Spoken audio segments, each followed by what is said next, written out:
베트남 국민들이 한국 기업 철수 반대 시위를 계속 이어가는 가운데 결국 사고가 터졌습니다.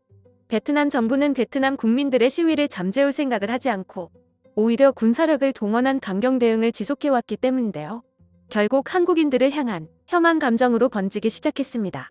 베트남 현지에 있는 한국 교민들이 베트남 현지인들로부터 폭행을 당하면서 우리 외교부가 강경 대응을 하겠다고 밝혔습니다.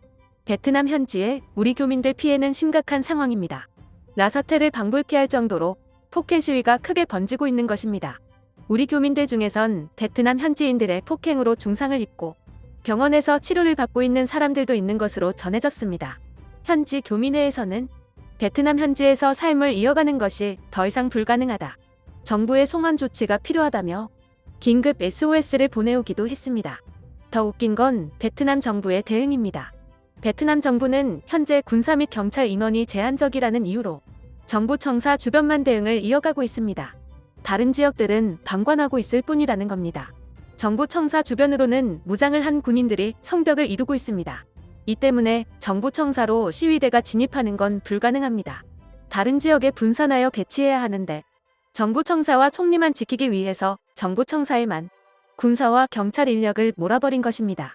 이 때문에 지역 사회 피해는 심각합니다. 다낭시는 지금부터 시위가 끝날 때까지 모든 점포의 문을 닫겠다고 발표했습니다. 문이 열린 점포마다 시위대의 표적이 되기 때문입니다. 삼성 공장 주변 지역들도 점포 폐점을 선언하고 경제활동 중단을 선언했습니다. 이로 인해 베트남 경제순환은 마비된 상황입니다.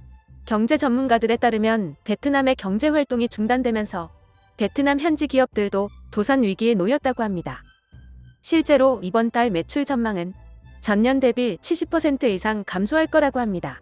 이로 인해 베트남은 중소기업뿐 아니라 대기업들도 도산 위기인 것으로 전해졌습니다. 베트남 정부는 기업들에게 비상사태를 선포하고 긴축 재정에 들어가야 한다고 권고했습니다. 그러나 베트남 기업들은 직원들이 없는데 긴축 재정이 무슨 효과가 있겠냐라며 반발하고 있습니다. 우리 교민들의 피해도 막심합니다. 회사에서 해고 조치를 당하는가 하면 가게가 아수라장이 되기도 했습니다. 현지 교민들의 경제활동도 중단되었고 가게 폐점도 이제는 일상이 되고 있습니다. 베트남 국민들의 시위 정신이 날이 갈수록 강해지고 있기 때문입니다. 이런 폭행 피해는 베트남 현지에서만 문제가 되고 있는 게 아닙니다.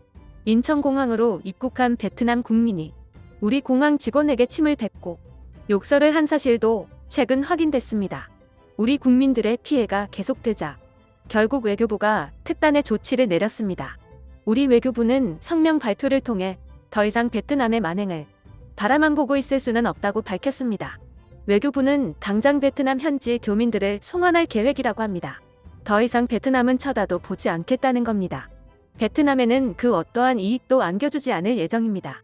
베트남 교민들이 완전히 송환될 경우 베트남 현지에 있던 교민들의 지역은 경제활동이 완전히 중단되기 때문에 베트남 정부 입장에서도 큰 타격입니다.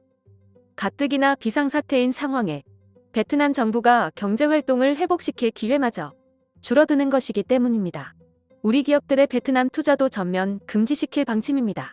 이미 삼성과 LG를 비롯한 대기업들뿐 아니라 중소기업들마저 베트남에서 철수하고 있는 상황입니다. 이후에도 베트남과 경제 수교는 절대 하지 말라는 겁니다.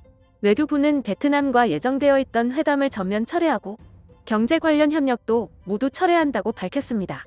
우리 기업들이 베트남에 투자할 바에 차라리 유럽과 미국 그리고 동남아의 다른 지역으로 뻗어나가는 것이 더 낫다는 판단에서 그렇습니다. 외교부뿐만 아니라 우리 기업들도 이 의견에 동의하고 행동으로 옮기고 있습니다. 삼성과 LG는 이미 현지 직원들을 모두 해고시키겠다고 밝혔고 베트남에 공장을 짓는 등 투자 계획들도 전면 철회하겠다고 밝힌 상황입니다. 이로 인해 베트남은 대규모 실직 사태가 눈앞에 있는 상황입니다. 베트남 정부는 이에 따른 해결책을 제대로 내놓지 못하면서 베트남 국민들의 분노를 산 것입니다. 베트남 국민들은 총리 책임론을 펼치기 시작했습니다. 혐한 분위기가 가짜뉴스로 인해 퍼질 때도 방관했고 경제 문제가 시작됐을 때도 경제 관료들과 회의조차 하지 않은 점에서 총리가 베트남 침몰을 부추겼다는 겁니다. 실제로 판민진 총리는 혐한 분위기가 한창일 때 일본 총리와 회담을 하는 등 오히려 한국의 문제를 외면했습니다. 판민진 총리의 계획은 너무 단순했습니다. 한국 기업이 베트남에서 모두 철수해도 일본과 다시 수교를 쌓으면 베트남은 사실상 이익이라는 계산이었습니다. 그러나 일본이 베트남과의 계획을 모두 철회하면서 베트남은 대안이라고 생각했던 일본과도 외교가 끊긴 상황입니다. 우리 외교부는 이걸 기회 삼았습니다. 베트남이 더 이상 대안이 없고 한국한테 다시 손을 뻗어야 하는 상황이라는 걸 잘 알고 있는 겁니다. 이 기회를 엿보던 중 베트남 국민들이 선을 넘은 겁니다. 아무리 화가 나는 상황이고 이로 인해 시위를 한다 해도 폭력은 있을 수 없는 일입니다. 군인 세력과의 충돌은 이미 예견되어 있었지만 민간인끼리의 폭력 사태는 우리 정부도 예측하지 못했습니다. 베트남의 수준이 이 정도로 바닥일 줄은 상상치도 못했던 겁니다. 그러나 베트남 국민들은 우려가 무색하게 심각한 폭력 시위로 발전시키고 있었습니다. 이로 인해 국제사회의 비판도 심각합니다. 베트남 국민들을 위해 군 세력을 동원시켜줄 계획이었던 유엔은 계획을 전면 취소한다고 밝혔습니다. 유엔군은 폭력 시위자들을 지킬 의무가 없고 베트남 국민들은 이미 넘지 말아야 할 선을 넘었다는 판단에서입니다. 유럽연합에서도 비판 여론이 거셉니다. 최근 있었던 회의에서 베트남 관련 언급이 나왔는데 베트남 국민들을 지원하겠냐는 투표에서 무려 85% 넘는 의원들이 반대표를 던진 것입니다. 이유는 모두 폭력 시위라는 점 때문이었습니다. 우리 외교부는 당장 동맹 국가들과 베트남 투자를 중단하겠다는 계획도 밝혔습니다. 한국만 단독으로 베트남 투자를 중단하는 것이 아니라 미국 등 동맹국들과 연합하여 베트남 투자를 중단하겠다는 것입니다. 우리 기업들도 적극적입니다. 현대차 그룹은 베트남이 아닌 미국, 조지아주에 13조 원 규모의 투자를 진행한다고 밝혔고 삼성전자는 스마트폰 보급 허브를 베트남이 아닌 다른 동남아 국가로 이전할 것이라고 밝혔습니다. LG는 배터리 생산 허브를 베트남으로 하기로 했다가 현대차와 인접한 지역으로 전면 수정한다고 밝혔습니다. 외신들은 오히려 한국이 베트남을 정신 차리게 참교육했다고 보고 있습니다. 다른 국가들도 베트남에 대인 기억이 있기 때문입니다. 미국은 베트남에 군을 지원해줬다고 대규모 사상자가 나왔고 베트남 정부로부터 어떠한 사과도 받지 못했습니다. 유럽연합은 베트남의 자동차 공장을 짓기로 했다가 베트남 측의 무리한 요구로 철회한 경험이 있고 이로 인해 수십조 이상 손해를 보기도 했습니다. 한국은 베트남의 경제가 자립할 수 있도록 도왔지만 끝내 뒤통수를 맞았습니다.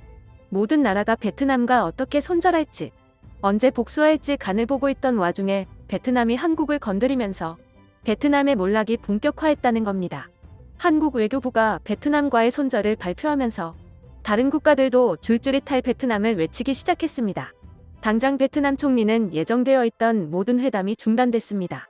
뒤늦게 한국 정부에 도움을 청했지만 우리 정부는 답변조차 하지 않고 있습니다. 반성하기엔 이미 늦었다는 겁니다. 베트남 총리는 여전히 시위 세력과 대치 중이고 베트남은 결국 손 쓸 틈도 없이 다른 나라가 손절을 하기 시작하면서 회복이 불가능한 상태가 되었다는 겁니다. 베트남의 몰락, 결국 그들 스스로 만들어낸 결과가 아닐까요? 한국 정부와 기업들은 베트남과 다시 인연을 맺을 생각이 전혀 없는 것으로 전해졌습니다. 제가 준비한 소식은 여기까지입니다. 영상이 도움되셨다면 구독과 좋아요를 잊지 말고 눌러주세요.